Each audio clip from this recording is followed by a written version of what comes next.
என் கையில் இருக்கிற இந்த டிவைஸ் ஒரு எத்திக்கல் ஹேக்கிங் டிவைஸ். ஸோ இந்த டிவைஸ் வந்து நம்ம சேனலுக்கு வந்து ஸ்பான்சர் பண்ணியிருக்காங்க. ஸோ என்ன அப்படின்னா Raspberry Pi 4 computer 8GB ram. So இதை வந்து நம்ம இப்போ சும்மா அன்பாக்ஸ் பண்ணிவிட்டு தென் இது மூலமாக என்ன பண்ணலாம், ஸோ இதை வச்சு எதுக்காக எத்திக்கல் ஹேக்கிங் கேட்ஜெட்ஸ் நீங்கள் சொல்கிறீங்க, இது எத்திக்கல் ஹேக்கிங் கேட்ஜெட்ஸ் மட்டுமா அப்படின்னா இது வந்து நிறைய விஷயங்களை நீங்கள் பண்ணலாம். ஒரு சைபர் செக்யூரிட்டி இல்லைனா ஒரு ஐஓடி ப்ராஜெக்ட்ஸ் நீங்கள் பண்ணுறீங்க அப்படின்னா கண்டிப்பாக இந்த டிவைஸ் உங்களுக்கு யூஸ்ஃபுல்லாக இருக்கும். ஸோ இதை பற்றின ஸ்டெப் பை ஸ்டெப் இன்ஃபர்மேஷன் நம்ம இந்த வீடியோவில் பார்க்கலாம்.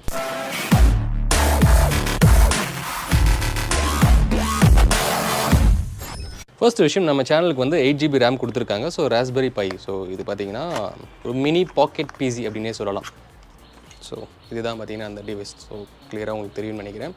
ஸோ எல்லாமே கிட்டத்தட்ட ப்ராசஸர்லேருந்து, அதுக்கப்புறம் யூஎஸ்பிலேருந்து, அதுக்கப்புறம் லேண்ட் போர்ட்லேருந்து மைக்ரோ HDMI இருக்குது. ஸோ அந்த கேபிளும் நீங்கள் யூஸ் பண்ணிக்கலாம். தென் வந்துட்டு பின் இருக்குது. தென் ரேம் 8GB ரேம் நம்ம ஆல்ரெடி சொல்லியிருக்கோம். வைஃபை இருக்குது. அதுக்கப்புறம் இன்புல்ட் ஆடியோ ஜாக் எல்லாமே இதில் இருக்குது. ஸோ இது வந்து ஒரு எத்திக்கல் ஹேக்கிங் டிவைஸ் நம்ம ஏன் சொல்கிறோம், எத்திக்கல் ஹேக்கிங் கேட்ஜெட்ஸ் நம்ம ஏன் சொல்கிறோம் அப்படின்னா இதில் நீங்கள் for example multiple operating system போட்டுக்கலாம். ஸோ இப்போ உபுண்டு நீங்கள் OS போட்டுக்கலாம், இல்லை Kali Linux operating system. So security ரிசர்ச்சுக்காக யூஸ் பண்ணுற ஆப்ரேட்டிங் சிஸ்டம் என்னன்னா காலி லினக்ஸ் இதில் நீங்கள் யூஸ் பண்ணிக்கலாம். தென் இதில் என்ன ப்ராசஸர் இருக்குது அப்படின்னு பார்த்தீங்கன்னா 64-bit quad core cortex 872 processor இருக்குது. அதாவது கோர்டெக்ஸ் ப்ராசஸர் பார்த்தீங்கன்னா இதில் இருக்குது. இந்த 8GB LPDDR4 ரேம் இதில் இருக்குது. தென் 2 மைக்ரோ HDMI, இந்த இடத்துல பார்த்தீங்கன்னா 2 மைக்ரோ HDMI போர்ட்ஸும் நமக்கு இருக்குது. அதுக்கப்புறம் பார்த்தீங்கன்னா Type-C சார்ஜிங் இருக்குது. தென் இதில் ப்ளூடூத் 5.0 இருக்குது. ஸோ இது வந்து ஒரு நீங்கள் எங்கேயாச்சும் ஒரு வெளியே ஒரு இடத்துக்கு போகிறீங்க அப்படின்னா கண்டிப்பாக இதில் நீங்கள் இன்ஸ்டால் பண்ணிட்டு எங்கே வேணாலும் நீங்கள் யூஸ் பண்ணிக்கலாம். இது கூட நமக்கு இன்னும் 2 விஷயங்களையும் கொடுத்துருந்தாங்க. என்ன அப்படின்னா அஃபிஷியல் ராஸ்பெரி பையோடைய கேஸ். ஸோ பார்த்தீங்கன்னா பிங்க் ஒயிட் கேஸ் இருக்கும். இதுக்கு அஃபிஷியலாக இந்த கேஸ் வந்து கொடுத்துருந்தாங்க. ஸோ இது என்னென்னா Raspberry Pi 4 case red and white இது ஒன்று கொடுத்துருந்தாங்க. தென் இது வந்து Raspberry Pi ABS black case. இது வந்து வித் ஃபேனோட இந்த கேஸ் கொடுத்துருந்தாங்க அவங்க. ஸோ இதில் வந்து வித் ஃபேனோட இருக்குது. ஸோ இந்த கேஸ், இந்த 2 கேஸும் நமக்கு கொடுத்துருந்தாங்க. அதுக்கப்புறம் இந்த டிவைஸையும் நமக்கு கொடுத்துருந்தாங்க. ஸோ இப்போ இந்த டிவைஸ் நம்ம சொல்லியிருக்கோம் தெரியுமா, இந்த ராஸ்பெரி டிவைஸ் அப்படிங்கிறது இப்போ இதில் எப்படி நம்ம காலி லினக்ஸ் இன்ஸ்டால் பண்ணணும் அப்படிங்கிற ஒரு வீடியோ நான் இப்போ உங்களுக்கு காமிக்கிறேன். ஸோ இதில் நீங்கள் கண்டிப்பாக கேட்கலாம், இப்போ இதை வந்து ஹார்ட் டிஸ்க் இருக்கா, ஸோ ஹார்ட் டிஸ்கில் நம்ம வந்து OS, பிகாஸ் நம்ம லேப்டாப்பாக இருந்தாலும் அதில் ஹார்ட் டிஸ்கில் தானே OS போடும் அப்படின்னா இதில் மைக்ரோ SD கார்டு கொடுத்துருப்பாங்க. ஸோ இந்த இடத்துல உங்களுக்கு தெரியும். ஸோ மைக்ரோ SD கார்டு, இந்த SD கார்டில் நீங்கள் என்ன பண்ணலாம், OS போட்டுட்டு இதை வந்து நீங்கள் சிஸ்டமில் கனெக்ட் பண்ணி ரன் பண்ணலாம். அதுவும் இது 4K சப்போர்ட் உங்களுக்கு டிஸ்பிளேயும் 4K சப்போர்ட் உங்களுக்கு இருக்கும். ஸோ இப்போ இதில் நான் காலி லினக்ஸ் ஆப்ரேட்டிங் சிஸ்டம் இன்ஸ்டால் பண்ண போகிறேன். எப்படி இன்ஸ்டால் பண்ணணும் அப்படிங்கிறது ஸ்டெப் பை ஸ்டெப்பாக நான் உங்களுக்கு காமிக்கிறேன். இப்போ ராஸ்பெரி பை பார்த்தீங்கன்னா கனெக்ட் பண்ணியிருக்கேன். ஸோ இப்போ வந்து அந்த கனெக்டிவிட்டி கேபிள்ஸ் எல்லாமே கொஞ்சம் கனெக்ட் பண்ணியிருக்கேன். என்னென்னா இந்த ஈத்தர்நெட் கேபிள் கனெக்ட் பண்ணியிருக்கேன். அதுக்கப்புறம் இது வந்து ஒயர்லெஸ் கீபோர்டு, இந்த கீபோர்டுக்காக இது ஒயர்லெஸ் கீபோர்டு அடாப்டர் கொடுத்துருக்கேன். அப்புறம் ஒயர்லெஸ் மவுஸ்க்காக, அப்புறம் இது HDMI உங்களுக்கு அவுட்புட் வரதுக்காக, இது வந்து பவர் சப்ளை. தென் இப்போ நான் என்ன பண்ண போகிறேன், சுவிட்ச் ஆன் பண்ண உடனே ஆட்டோமேட்டிக்காக எனக்கு அது ஒரு லைட் எரிய ஆரம்பிக்கும். தென் இந்த இடத்துல ஒரு SD கார்டு வச்சுருக்கேன். எதுக்காகனா இதில் தான் இப்போ OS இன்ஸ்டால் பண்ண போகிறேன். பேக் சைடில் 128GB SD கார்டு இருக்குது. ஸோ இப்போ நமக்கு வந்து பூட்டப் ஆக ஆரம்பித்த உடனே நம்மளுடைய மானிட்டரில் வந்து இந்த ஸ்க்ரீன் வரும். என்னென்னா press and hold shift key to stop boot and start net install அப்படின்னா இப்போ வந்து நான் காலி லினக்ஸ் ஆப்ரேட்டிங் சிஸ்டம் இதில் நான் யூஸ் பண்ண போகிறேன். கரெக்டாக இப்போ நான் என்ன பண்ண போகிறேன், ஷிஃப்ட் கீயை வந்து ஹோல்ட் பண்ணிகிட்டே இருக்க போகிறேன். ஸோ ஹோல்ட் பண்ணிகிட்டே இருக்கும்போது எனக்கு இந்த இடத்துல ஒரு இது வரும் பாருங்கள், இஃப் நாட் டன் சொல்லிட்டு கீழே ப்ராக்ரஸ் வருதா. ஸோ வெயிட்டிங் ஃபார் நெட்வொர்க் அப்படின்னா இப்போ என்னுடைய ஈத்தர்நெட் கனெக்ஷன் வந்து இன்டர்நெட்டோட கனெக்ட் ஆகும். இப்போது செட்டிங் அப் கனெக்ஷன் சொல்லிட்டு ஒரு இன்டர்நெட்டோட கனெக்ட் ஆகிட்டு ஆட்டோமேட்டிக்காக ஒரு சில ஃபைல்ஸ் இன்ஸ்டால் ஆகும் பாருங்கள். So downloading installer, then 00 MB at 0 kbps அப்படின்னு வரும். ஸோ ஒரு கொஞ்சம் செகண்ட் எடுத்துக்கும். ஸோ 23 MB அப்படிங்கிறதுனால ஒரு ஃபியூ செகண்ட்ஸ் எடுத்துகிட்டு டவுன்லோட் ஆகும். ஆகிட்டு உங்களுக்கு ஒரு விண்டோ வரும். ஸோ இதுக்கு வந்து நீங்கள் எதுவும் சிப்பில் நீங்கள் முன்னாடியே காப்பி பண்ணியிருக்கீங்களா அப்படின்னு கேட்டால் நம்ம எதுவுமே காப்பி பண்ணல. ஸோ கண்டிப்பாக நீங்கள் அந்த கொஸ்டின்ஸ் உங்களுக்கு இருக்கும். இப்போ நீங்கள் ஏதாச்சும் சிப்பில் காப்பி பண்ணிங்களா அப்படின்னா ஒரு எம்டி சிப் தான். ஸோ அந்த SD கார்டை நீங்கள் வந்து ஒரு கிளாஸ் 10 அந்த மாதிரி என்ன சொல்கிறது, இந்த கிளாஸஸ் பார்த்தீங்கன்னா கரெக்டாக கொஞ்சம் ஹை ரேஞ்ச் கிளாஸ் நீங்கள் வாங்கிக்கோங்க. ஏன்னா அப்போ தான் ரீட் அண்ட் ரைட் ஸ்பீட் உங்களுக்கு நிறைய இருக்கும். அப்போ தான் உங்களுக்கு ஒர்க் பண்ணுறதுக்கும் நல்லாயிருக்கும். ஏன்னா அது SD கார்டில் தான் ஒர்க் ஆகும் அப்படிங்கிறதுனால கொஞ்சம் கிளாஸ் ஸ்பீட் பார்த்தீங்கன்னா கொஞ்சம் அதிகமாக வாங்கிக்கோங்க. ஸோ மற்றபடி எம்டி SD கார்டு தான் நம்ம அதில் ப்ளகின் பண்ணியிருப்போம். ஒன்ஸ் பவர் சப்ளை ஆன் பண்ண உடனே உங்களுக்கு வந்து இந்த என்ன சொல்கிறது ஸ்க்ரீன் வந்துடும். ஸோ நீங்கள் வந்து கீபோர்டு கனெக்ட் பண்ணியிருக்கீங்க அப்படின்னா நீங்கள் ஷிஃப்ட் கீயை ப்ரெஸ் பண்ணுங்கள். அதுக்கப்புறம் ஆட்டோமேட்டிக்காக எல்லாமே நாங்களே பார்த்துக்குறோம் அப்படிங்கிற மாதிரி எல்லாமே ஆட்டோமேஷன் ப்ராசஸ் தான். ஸோ நீங்கள் வந்து எதுவுமே இதில் காப்பி பண்ணணும் அப்படி பண்ணணும் அவசியம் கிடையாது. பட் அதுக்கும் ஒரு சில மெத்தட்ஸ்லாம் இருக்குது. ஸோ நீங்கள் காப்பி பண்ணிவிட்டு அதுக்கப்புறம் நீங்கள் இன்ஸ்டால் பண்ணுற மாதிரி கூட நீங்கள் இமேஜ் ஃபைலை டவுன்லோட் பண்ணிக்கலாம். காலி லினக்ஸோட அஃபிஷியல் வெப்சைட்டில் கூட நீங்கள் இமேஜ் ஃபைலை டவுன்லோட் பண்ணிட்டு அதுக்கப்புறம் கூட இன்ஸ்டால் பண்ணலாம். இப்போ ப்ளீஸ் வெயிட் அப்படின்னு சொல்லி நமக்கு வந்துருக்கு பாருங்கள். ஸோ இப்போது உங்களுக்கு ஒரு ஆட்டோமேட்டிக்காக ஒரு சில அப்ளிகேஷன்ஸ் பார்த்தீங்கன்னா அதில் இன்ஸ்டால் ஆகிருக்கும். லைக் என்னென்னா அந்த அஃபிஷியல் ராஸ்பெரியோடைய ஒரு GUI அப்ளிகேஷன்ஸ் பார்த்தீங்கன்னா அதில் இன்ஸ்டால் ஆகிருக்கும். ஸோ இப்போ உங்களுக்கு வரும் பாருங்கள். ஸ்டார்டிங் RPI இமேஜர்னு வருதா? யா. ஸோ இப்போ இங்கே நமக்கு வந்திருக்கு பாருங்கள். என்னென்னா சூஸ் ஆப்ரேட்டிங் சிஸ்டம், அதுக்கப்புறம் ஸ்டோரேஜ். இப்போ நான் சூஸ் பண்ணுறது என்ன, சூஸ் OS கொடுத்துட்டு இங்கே பார்த்தீங்கன்னா இப்போ ராஸ்பெரி பை OS. இப்போ என்கிட்ட Kali Linux இல்லைனா இந்த ராஸ்பெரி பை OS நீங்கள் இன்ஸ்டால் பண்ணிக்கலாம். இல்லை அப்படின்னா இது வந்து ராஸ்பெரி பை அதர் அப்படின்னு சொல்லிட்டு இருக்கும். ஸோ லைக் 64 பிட் 32 பிட் அப்படிங்கிறது நீங்கள் எது அப்படிங்கிறத நீங்கள் இன்ஸ்டால் பண்ணிக்கலாம். பட் நம்ம இப்போ பண்ண போகிறது என்னென்னா ஒரு ஸ்பெசிஃபிக்கான ஒரு OS கரெக்டாக. ஸோ அப்போ நான் என்ன பண்ண போகிறோம், இந்த இடத்துல போய்ட்டு இந்த அதர் ஸ்பெசிஃபிக் OS இருக்குது பாருங்கள், அதர் ஸ்பெசிஃபிக் பர்பஸ் OS அப்படின்னு கிளிக் பண்ணுறேன். ஸோ அதுக்கு முன்னாடி இதுவும் என்னென்னு காமிக்கிறேன். இப்போ அதர் ஜென்ரல் பர்பஸ் அப்படின்னா Ubuntu OS நீங்கள் இன்ஸ்டால் பண்ணிக்கலாம். அதுக்கப்புறம் ARM Linux OS, அதுக்கப்புறம் இந்த மாதிரி நிறைய OSம் அதுலேயே உங்களுக்கு இருக்கும். அப்புறம் மீடியா பிளேயர் OS இருந்துச்சுன்னா அந்த OSMC அந்த மாதிரி OS நீங்கள் இன்ஸ்டால் பண்ணிக்கலாம். அப்புறம் எமுலேஷன்ஸ் அண்ட் கேம்ஸ் OS அப்படின்னா இப்போ ரெக்கால் பாக்ஸ் அந்த மாதிரி நீங்கள் இன்ஸ்டால் பண்ணிக்கலாம். இப்போது அதர் ஸ்பெசிஃபிக் பர்பஸ் OS தான் நான் கொடுக்க போகிறேன். இதை கொடுத்துட்டு அதுக்கப்புறம் இங்கே Kali Linuxனு இருக்கும். ஸோ இதை நான் கிளிக் பண்ணுறேன். கிளிக் பண்ணும்பொழுது எனக்கு இந்த இடத்துல வரும் ராஸ்பெரி பை 234 and 432 பிட் அப்படின்னு. ஸோ இது வந்து நம்ம இது என்னென்ன ராஸ்பெரி பை 4 நம்ம அது வந்து 8GB கரெக்டாக. ஸோ நான் என்ன பண்ண போகிறேன், இது 4க்கும் சப்போர்ட்டடு 64 பிட் OS டவுன்லோட் பண்ண போகிறோம். இப்போ நான் என்ன பண்ணுற போகிறேன், இதை கிளிக் பண்ணிவிட்டு இந்த இடத்துல சூஸ் ஸ்டோரேஜ்னு இருக்கும். ஸோ இங்கே எனக்கு செலக்ட் ஆகிருக்கும். இப்போ செகண்ட் நான் கொடுக்குறதுனா சூஸ் ஸ்டோரேஜ்னு இருக்கும். இப்போ நான் சூஸ் ஸ்டோரேஜ் கொடுத்த உடனே எனக்கு இங்கே இன்டர்னல் கார்டு 128GB நான் சொன்னேன் தெரியுமா, அந்த கார்டு வந்திருக்கும். அதை கிளிக் பண்ணுறேன். இப்போ இங்கே இன்டர்னல் SD கார்டு ரீடர் அப்படின்னு வந்திருக்கும். தென் இங்கே ரைட் அப்படிங்கிற ஆப்ஷன் இருக்குது. இப்போ நான் ரைட் கொடுக்குறேன். கொடுக்கும்பொழுது எனக்கு என்னென்னா ஓகே இப்போ நீங்கள் வந்து SD கார்டை ஃபார்மேட் பண்ணணும். ஸோ இது யூஸ்வலாக எல்லாருக்கும் மாதிரி தான் நம்ம எஸ்ன்னு கொடுக்குறேன். கொடுத்த உடனே இந்த இடத்துல உங்களுக்கு தெரியும் பாருங்கள், preparing to right starting download அப்படின்னு. இப்போ இது கொஞ்சம் டைம் எடுத்துக்கும். ஸோ ஃபுல்லாக உங்களுக்கு என்ன சொல்கிறது, ரைட்டிங் முடிஞ்சிட்டு வெரிஃபை ஆனதுக்கு அப்புறம் உங்களுக்கு ஆட்டோமேட்டிக்காக Kali Linux ரன் ஆக ஆரம்பிச்சிடும். ஸோ இது கொஞ்சம் டைம் எடுத்துக்கும். ஸோ நம்ம வெயிட் பண்ணி பார்க்கலாம் இருங்க. ஸோ இப்போ ரைட்டிங் பர்சன்டேஜ் பார்த்தீங்கன்னா 3% வந்திருக்கு. ஸோ அது ஒன்ஸ் முடிஞ்சதுக்கப்புறம் என்ன ஸ்க்ரீன் வரும் அப்படிங்கிறது நான் உங்களுக்கு காமிக்கிறேன். டவுன்லோட் பார்த்தீங்கன்னா முடிஞ்சாச்சு. இப்போ வந்து வெரிஃபை ஆகிட்டுருக்கு. ஸோ டவுன்லோட் பண்ண ஃபைல்ஸ் வந்து வெரிஃபை ஆகிட்டுருக்கு. ஸோ கிட்டத்தட்ட ஒரு 97% ஆகிடுச்சு.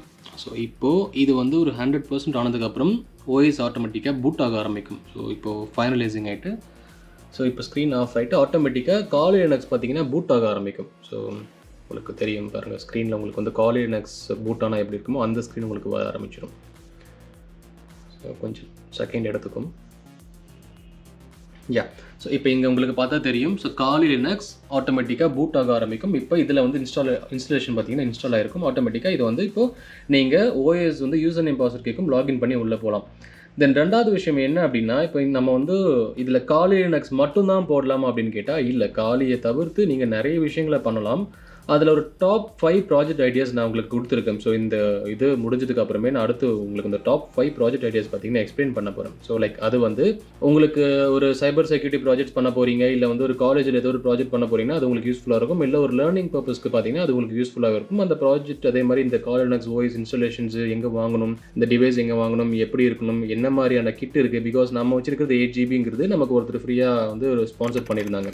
இந்த மாதிரி 2GB இருக்குது, 4GB இருக்குது, டெஸ்க்டாப் கிட் இருக்குது. அதுக்கப்புறம் இந்த ராஸ்பெரிக்காகவே நிறைய கிட்ஸ் இருக்குது. ராஸ்பெரி மாதிரி Arduino கிட்ஸ் எல்லாமே இருக்குது. ஸோ எல்லாத்தையுமே நான் வந்து டிஸ்கிரிப்ஷனில் மென்ஷன் பண்ணியிருக்கேன். அதை நீங்கள் பாருங்கள். பார்த்ததுக்கப்புறம் உங்களுக்கு ஒரு ஐடியா கிடைக்கும்.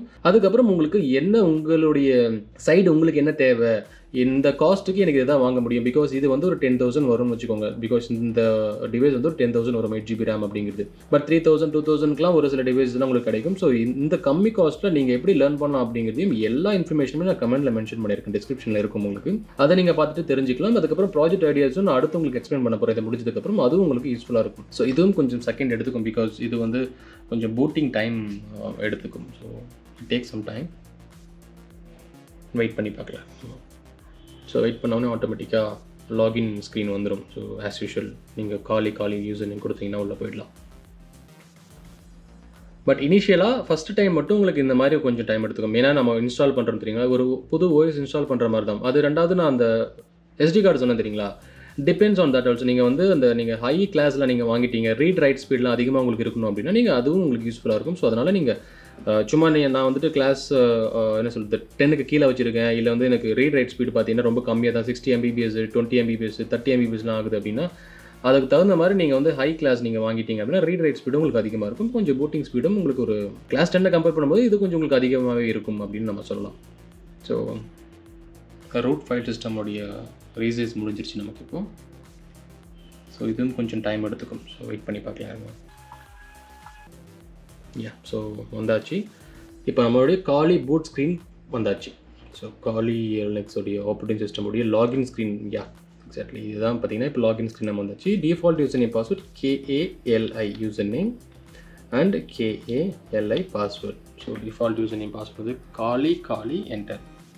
இப்போது நமக்கு OS இன்ஸ்டால் ஆகியாச்சு. இப்போ அவ்வளோதான். நீங்கள் ப்ளக் அவுட் பண்ணிவிட்டு நீங்கள் வெளியே எங்கேயாச்சும் போகிறீங்க அப்படின்னாலுமே, இப்போ திடீர்னு வந்து பாக்கெட்லேயே நான் வச்சுட்டு சுற்றணும் அப்படின்னா கூட கண்டிப்பாக நீங்கள் எடுத்துகிட்டு போகலாம். ஸோ நீங்கள் இப்போ உங்களுடைய பாக்கெட்டில் பார்த்தீங்கன்னா ஒரு எத்திக்கல் ஹேக்கிங் கேட்ஜெட்ஸ், ஒரு சைபர் செக்யூரிட்டி ரிசர்ச்சராக இருந்தீங்கன்னா கண்டிப்பாக இது வந்து உங்களுடைய என்ன சொல்கிறது கேட்ஜெட்ஸ் பேக்கில் எப்போவுமே இருக்கிற ஒரு டிவைஸாக இருக்கும். ஸோ இப்போ நீங்கள் comment prompt as usual open பண்ணி பார்க்குறேன். ஸோ என்ன தெரியுதுன்னா ஹோமேன்னு கொடுத்து பார்க்குறேன். ஸோ ராஸ்பெரி பை தான் கண்டிப்பாக தெரியும். ஸோ கண்டிப்பாக ஆமாம். ஸோ காலி. ஸோ நம்ம இப்போ காலி லினக்ஸ் இன்ஸ்டால் பண்ணி முடிஞ்சாச்சு. ஸோ இதுக்கப்புறம் நம்ம இதை தவிர்த்து என்னெல்லாம் பண்ணலாம், ஸோ காலி லினக்ஸை தவிர்த்து என்னெல்லாம் பண்ணலாம் அப்படிங்கிறது நான் உங்களுக்கு ஸ்டெப் பை ஸ்டெப்பாக எக்ஸ்பிளைன் பண்ணுறேன். ஸோ நம்ம காலி லினக்ஸ் ஆப்ரேட்டிங் சிஸ்டமை இன்ஸ்டால் பண்ணி பார்த்துருந்துருப்போம். ஸோ இப்போது இதை நீங்கள் எங்கேயாச்சும் கொண்டு போகிறீங்க அப்படின்னா கண்டிப்பாக நீங்கள் பவர் கேபிள் கொடுத்துட்டு அதுக்கப்புறம் நீங்கள் டிஸ்பிளே அவுட்புட் எடுத்துகிட்டு நீங்கள் காலி லினக்ஸ் அதுலேருந்து யூஸ் பண்ணிக்கலாம். ஸோ ஒரு செக்யூரிட்டி ரிசர்ச்சருக்கு கண்டிப்பாக இது ஒரு மேண்டட்டரி டிவைஸாக உங்களுக்கு இது யூஸ்ஃபுல்லாக இருக்கும். இப்போது இது காலி லினக்ஸ் மட்டும்தான் இதில் யூஸ் பண்ணலாமா அப்படின்னு கேட்டால் இதில் ஏகப்பட்ட ப்ராஜெக்ட்ஸ் பண்ணலாம். ஸோ காலி லினக்ஸ் அப்படிங்கிறது ஒரு பேஸ் தான். ஸோ இந்த மாதிரி நீங்கள் நிறைய ப்ராஜெக்ட்ஸை பண்ணலாம். ஸோ ஃபஸ்ட்டு ப்ராஜெக்ட் ஐடியாஸ் என்ன அப்படின்னு பார்த்தீங்கன்னா டிடெக்டிங் ரோக் ஆக்சஸ் பாயிண்ட் அப்படின்னு ஒரு ப்ராஜெக்ட் நீங்கள் பண்ணலாம். ஸோ லைக் எப்படி சொல்கிறது அப்படின்னா இப்போ நீங்கள் இருக்கிற இடத்துல ஒரு 10-15 வைஃபை சிக்னல்ஸ் இருக்குது அப்படின்னா அதில் ஃபேக் வைஃபை சிக்னல்ஸ் இருக்கும் கரெக்டாக. அந்த ஃபேக் வைஃபை சிக்னல்ஸை கண்டுபிடிக்கிறதுக்கு இந்த டிவைஸ் நீங்கள் யூஸ் பண்ணிக்கலாம். அதுக்கு உண்டான ஒரு சில அப்ளிகேஷன்ஸும் பார்த்தீங்கன்னா நீங்கள் இதில் கான்ஃபிகர் பண்ணி வச்சுட்டு ஒரு டிடெக்டிங் இந்த ரோக் ஆக்சஸ் பாயிண்ட்டை டிடெக்ட் பண்ணுறதுக்காக நீங்கள் ஒரு ப்ராஜெக்ட்டை நீங்கள் இந்த டிவைஸ் மூலமாக பண்ணிவிட்டு உங்கள் சைடில் வச்சுக்கலாம். இது வந்து ஒரு சைபர் செக்யூரிட்டி ப்ராஜெக்ட் நீங்கள் வந்து ஒரு எக்ஸ்பீரியன்ஸ்டாக ஒரு 4 இயர்ஸ் படிச்சுட்டு இருக்கீங்க, ஃபைனல் இயர் ப்ராஜெக்ட் நீங்கள் பண்ணணும் அப்படின்னா கண்டிப்பாக இந்த மாதிரி ப்ராஜெக்ட் நீங்கள் பண்ணலாம். இது வந்து ஃபஸ்ட்டு விஷயம். ரெண்டாவது விஷயம் என்ன அப்படின்னு பார்த்தீங்கன்னா இன்ட்ரூஷன் டிடெக்ஷன் சிஸ்டம். ஸோ இது எப்படின்னா ஐடியாஸ் அப்படின்னே சொல்லலாம். ஃபார் எக்ஸாம்பிள் இப்போ இந்த டிவைஸ் மூலமாக இப்போ நான் வந்து ஒரு கம்ப்யூட்டரில் கனெக்ட் பண்ணியிருக்கேன். என் கம்ப்யூட்டரை ஒருத்தர் ஹேக் பண்ணுறாங்க, அதாவது என் நெட்வொர்க்கில் ஒருத்தர் ஹேக் பண்ணுறாங்களா. இப்போ வந்து நான் ஒரு ரவுட்டரில் ஒரு சிஸ்டமில் கனெக்ட் ஒரு IP அட்ரஸில் கனெக்ட் பண்ணியிருக்கேன். அதே IP அட்ரஸ் இந்த டிவைஸையும் கனெக்ட் பண்ணிவிட்டு என் சிஸ்டமை யாராச்சும் ஹேக் பண்ண ட்ரை பண்ணுறாங்க அப்படின்னா ஆட்டோமேட்டிக்காக இந்த டிவைஸ் வந்து டிடெக்ட் பண்ணிவிட்டு இந்த சிஸ்டம் உங்களை ஹேக் பண்ணுறாங்க அப்படிங்கிற மாதிரி ஒரு ஐடிஎஸ் டெக்னிக்ஸை நீங்கள் இதை கன்வெர்ட் பண்ணிக்கலாம். அது இன்ட்ரூஷன் டிடெக்ஷன் சிஸ்டமாகவும் நீங்கள் இதை வச்சுக்கலாம். இது என்னென்னா யாராச்சும் உங்களை ஹேக் பண்ண ட்ரை பண்ணுறாங்க, யாராச்சும் உங்களை டார்கெட் பண்ணுறாங்க, ஒரு இன்டர்னல் நெட்வொர்க்கில் ஒரு இது கற்றுக்கிறதுக்காக சொல்கிறேன், ஒரு லோக்கல் நெட்வொர்க்கில் உங்களை டார்கெட் பண்ண ட்ரை பண்ணுறாங்க அப்படின்னா அவங்க யார் அப்படிங்கிற இன்ஃபர்மேஷனையும் உங்களுக்கு இது டிடெக்ட் பண்ணும். அந்த மாதிரி ஒரு ப்ராஜெக்ட்ஸும் பார்த்தீங்கன்னா நீங்கள் பண்ணலாம். ஸோ ஒரு என்ன சொல்கிறது cyber security projects, IDS networking projects அப்படின்னு சொல்லலாம். இப்போ ஐடிஎஸ் ப்ராஜெக்ட் அப்படின்னா இந்த டிவைஸ் வச்சு நீங்கள் பண்ணலாம். ஸோ அது ரெண்டாவது ப்ராஜெக்ட். மூணாவது என்ன அப்படின்னு பார்த்தீங்கன்னா USB கீ சானிடைசர் அப்படின்னு சொல்லலாம். ஸோ இது என்ன USB கீ சானிடைசர் அப்படின்னா ஃபார் எக்ஸாம்பிள் இப்போ இந்த டிவைஸ் எங்கிட்ட இருக்குது. இப்போ நீங்கள் வந்து ஒரு யூஎஸ்பியை ப்ளக்இன் பண்ணுறீங்க. ப்ளக்இன் பண்ணிட்டு அந்த யூஎஸ்பியில் ஏதாச்சும் மலிஷியஸ் ஃபைல்ஸ் இருக்கா, இல்லை அந்த யூஎஸ்பியில் ஏதாச்சும் உங்கள் சிஸ்டமை டார்கெட் பண்ணுற மாதிரி ஃபைல்ஸ் வந்து கோடு எழுதியிருக்காங்களா அப்படின்னா கண்டிப்பாக அதை நீங்கள் சானிடைஸ் பண்ணுறதுக்கு இதில் ஒரு ப்ராஜெக்டாக நீங்கள் யூஸ் பண்ணிக்கலாம். ஒரு யூஎஸ்பி கனெக்ட் பண்ணும்பொழுது அது வந்து மலிஷியஸ் அப்ளிகேஷன்ஸ் உள்ள இருக்கா, இல்லை அந்த யூஎஸ்பி மூலமாக உங்கள் சிஸ்டம் ஹேக் பண்ண முடியாதா அப்படிங்கிற விஷயங்களையும் பார்த்தீங்கன்னா நீங்கள் இதில் கான்ஃபிகர் பண்ணி வச்சுட்டு அந்த USB சானிடைசர் லைக் எப்படி சொல்கிறது சானிடைசர் அப்படின்னா நம்ம ரீசெண்டாக கோவிட்க்கு யூஸ் பண்ணியிருந்திருப்போம். அந்த மாதிரி யூஎஸ்பியை சானிடைஸ் பண்ணுறதுக்காக ஒரு சில அப்ளிகேஷன்ஸும் பார்த்தீங்கன்னா ஒரு சில ப்ராஜெக்ட்ஸும் பார்த்தீங்கன்னா நீங்கள் இந்த டிவைஸ் மூலமாக பண்ணலாம். அது நீங்கள் தேர்ட் ப்ராஜெக்ட் ஐடியாவை எடுத்துக்கலாம். நாலாவது என்ன அப்படின்னா பை ஹோல் அப்படின்னு சொல்லலாம். ஸோ பை ஹோல் அப்படின்னா என்ன, அதாவது இப்போ நீங்கள் ஒரு வெப்சைட் ஆக்சஸ் பண்ணும்போது ஏகப்பட்ட அட்வர்டைஸ்மெண்ட்ஸ் வரும் தெரியுமா. அந்த அட்வர்டைஸ்மெண்ட்டை பிளாக் பண்ணுறதுக்காக ஒரு சில விஷயங்கள் பார்த்தீங்கன்னா இந்த டிவைஸ் மூலமாக நீங்கள் பண்ணி வச்சுக்கலாம். லைக் எப்படின்னா நான் ஒரு வெப்சைட் ஆக்சஸ் பண்ணுறேன், எனக்கு அட்வர்டைஸ்மெண்ட்ஸே வரக்கூடாது. அப்போது நீங்கள் என்ன பண்ணலாம், அந்த பை ஹோல் மூலமாக அந்த அட்வர்டைஸ்மெண்ட்ஸ் எல்லாத்தையும் பிளாக் பண்ணிவிட்டு நீங்கள் எல்லாத்தையுமே வந்து இந்த டிவைஸ் மூலமாக நீங்கள் அந்த மாதிரி ஒரு விஷயங்களையும் பார்த்தீங்கன்னா ஒரு ப்ராஜெக்டாக நீங்கள் செய்யலாம். இது என்ன Pi hole with Raspberry Pi அப்படின்னு நம்ம சொல்லலாம். ஸோ இது வந்து 4th ப்ராஜெக்ட் ஐடியாவாக நீங்கள் வச்சுக்கலாம். 5th ப்ராஜெக்ட் எப்படி நம்ம சொல்லலாம் அப்படின்னா creating a honeypot. So honeypot அப்படின்னா என்ன, ஸோ கண்டிப்பாக நம்ம ஹேக்கிங்னு சொல்கிறோம். அப்போ அவ்வளோ சீக்கிரம் ஹேக் பண்ண முடியுமா அப்படின்னா கண்டிப்பாக கம்பெனிஸ் எல்லாம் அங்கே டிஃபென்ஸ் மெக்கானிசம் நிறைய வச்சிருப்பாங்க கரெக்டாக. ஸோ அந்த மாதிரி ஒரு டிஃபென்ஸ் மெக்கானிசம் தான் இந்த ஹனி பாட் அப்படின்னு சொல்லுவாங்க. இந்த ஹனி பாட் அப்படின்னா என்ன பண்ணணும்னா இப்போ வந்து dinesh.com ஒரு வெப்சைட் இருக்குல்ல, cybervoyage.com ஒரு வெப்சைட் இருக்குது அப்படின்னா அந்த cybervoyage.comக்கு ஒரு பர்டிகுலர் பேஜ் இருக்கும் கரெக்டாக. அந்த மாதிரியே ஒரு ஃபேக் பேஜ் பார்த்தீங்கன்னா ஒரு கம்பெனிக்குள்ள ஹனி பாட் இடத்துல வச்சிருப்பாங்க. ஸோ நீங்கள் டார்கெட் பண்ணுறது என்னவா இருக்கும்னு பார்த்தீங்கன்னா டைரக்ட் பேஜாக இருக்காது, அதாவது இந்த ஹனி பாட்டை டார்கெட் பண்ணியிருப்பீங்க சம்டைம்ஸ். அப்போ ஹனி பாட்டை டார்கெட் பண்ணும்பொழுது அந்த ஹனி பாட் என்ன பண்ணும் அப்படின்னா இந்த மாதிரி உள்ளே இருக்கிற இன்டர்னல் பர்சன்ஸ்க்கு, அதாவது இந்த சப்போர்ட் டீமுக்கு வந்து இந்த மாதிரி யாரோ ஒருத்தர் உங்களுடைய வெப்சைட்டை டார்கெட் பண்ணுறாங்க, ஸோ இவர் தான் பார்த்தீங்கன்னா அந்த சிஸ்டமுடைய ஐபி அட்ரஸ், இவர் தான் அந்த சிஸ்டமுடைய மொத்த இன்ஃபர்மேஷன் அப்படிங்கிற எல்லா விஷயமே இந்த ஹனி பாட் என்ன பண்ணும், இன்டர்னல் சப்போர்ட் டீமுக்கு ஒரு மெசேஜ் அனுப்பும். அந்த மாதிரி ஹனி பாட்டாக நீங்கள் இதை யூஸ் பண்ணிக்கலாம். லைக் எப்படின்னா இருக்கு ஆனால் இல்லை, லைக் அந்த மாதிரி ஒரு கான்செப்ட் தான். லைக் எப்படின்னா பார்க்க ஒரிஜினல் மாதிரி தெரியும் ஆனால் அது ஒரிஜினல் கிடையாது. அந்த மாதிரி ஒரு பார்க்க லெஜிட்டிமேட்டான வெப்சைட் மாதிரி தெரியும், பட் அது ஒரு ஹனி பாட்டாக இருக்கும். அந்த ஹனி பாட்டை நீங்கள் டார்கெட் பண்ணுவீங்க, பண்ணும்பொழுது அதை டிடெக்ட் பண்ணி ஆட்டோமேட்டிக்காக உள்ள இருக்கிற டீமுக்குலாம் பார்த்தீங்கன்னா ஒரு நோட்டிஃபிகேஷன் போகும். அந்த மாதிரி ஒரு விஷயங்களையும் இதை நீங்கள் ப்ராஜெக்ட் ஐடியாவை வச்சுக்கலாம். இந்த மாதிரி இந்த டாப் 5 நம்ம சொல்லியிருக்கோம் தெரியுங்களா, இந்த 5 ப்ராஜெக்ட்ஸ் நீங்கள் சைபர் செக்யூரிட்டி ரிலேட்டடாக பண்ணலாம். ஸோ இதை தவிர்த்து இப்போ நான் சொன்னது பார்த்தீங்கன்னா ஒரு 0.1% தான். இதை வச்சு ஏகப்பட்ட ப்ராஜெக்ட்ஸ் நீங்கள் பண்ணலாம். ஸோ லைக் எப்படின்னா ஃபேஷியல் ரெகனைசேஷன் பண்ணலாம். அதுக்கப்புறம் பார்த்தீங்கன்னா ஒரு இதை வச்சு நீங்கள் நான் முன்னாடியே சொன்ன மாதிரி ஏகப்பட்ட ப்ராஜெக்ட்ஸ் பார்த்தீங்கன்னா நீங்கள் பண்ணிக்கிட்டே இருக்கலாம். ஸோ அது என்ன ஏது அப்படிங்கிறது நீங்கள் தான் முடிவு பண்ணணும். ஸோ இந்த டிவைஸ் ஹேக்கிங் டிவைஸா அப்படின்னு கேட்டால், எத்திக்கல் ஹேக்கிங் டிவைஸ் அப்படின்னு கேட்டால் எத்திக்கல் ஹேக்கிங் டிவைஸ் கேட்ஜெட்ஸாக வச்சுக்கலாம் with help of Kali Linux operating system. இல்லை ஒரு ரோபோட்டிக்ஸ்குள்ளேயே ஒரு ஐஓடிக்குள்ளே போகணும் அப்படின்னாலுமே நீங்கள் இதில் வந்து நிறைய விஷயங்கள் நீங்கள் பண்ணலாம். ஸோ இது மாதிரி நிறைய ஆர்டினோ போர்ட்ஸுமே இருக்குது. அதுக்கப்புறம் நம்ம போக போக பார்த்தீங்கன்னா அந்த மாதிரி டிவைஸ் பேஸ்டையும் பார்த்தீங்கன்னா நம்ம இன்கேஸ் ஸ்பான்சர் பண்ணாங்க அப்படின்னா அதையும் நம்ம அன்பாக்ஸ் பண்ணிவிட்டு அது என்ன பண்ணுவாங்க அப்படிங்கிற விஷயங்களையும் நம்ம இந்த சேனலில் ஸ்டெப் பை ஸ்டெப்பாக நம்ம பார்க்கலாம். இந்த மாதிரி டெக்னிக்கல் விஷயங்கள் தெரிஞ்சுக்க மறக்காமல் சைபர் வாட்ச் சேனலை சப்ஸ்கிரைப் பண்ணுங்கள். தேங்க்யூ.